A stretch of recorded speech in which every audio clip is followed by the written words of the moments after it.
আজকে আমার মধ্যে একটু ডিফারেন্ট লাগতেছে না? কিছু একটা মানুষ করছি, কি মানুষ করছে এটা এখন বলবো না, দেন পুরো ব্লগটা দেখতে হবে। হ্যালো এভরিওয়ান, আসসালামু আলাইকুম, আশা করি সবাই ভালো আছে। আলহামদুলিল্লাহ আমিও অনেক ভালো আছি।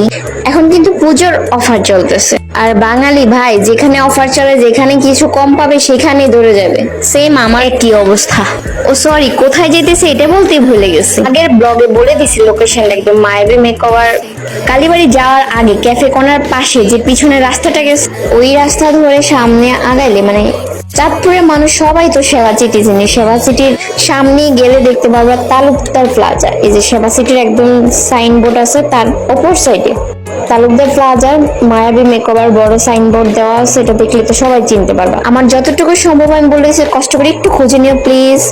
আর এই যে আমার চুলের অবস্থা, আমি কিন্তু বেশিরভাগই হিজাব পরি, হিজাব পরার কারণে আমার চুল একদমই বাজে অবস্থা।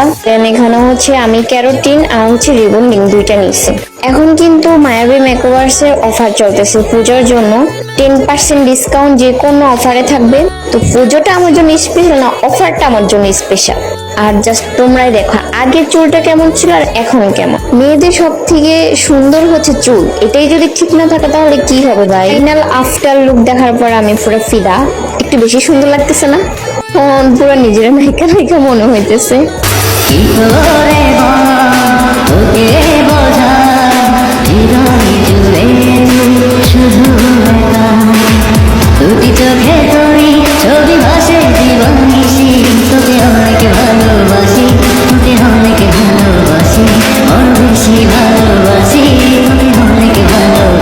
আমিও কিন্তু আমার চুলের একটু বেশি ভালোবাসি। তো তোমরাও এরকম সার্ভিস পাওয়ার জন্য অবশ্যই যাবা মায়াবী মেকওভার্সে। চুলের জন্য যে কোনো সার্ভিস নাও, সবকিছুর উপর থাকছে 10% ডিসকাউন্ট। আজকে ব্লগটি এখানে শেষ হলো। আল্লাহ হাফেজ।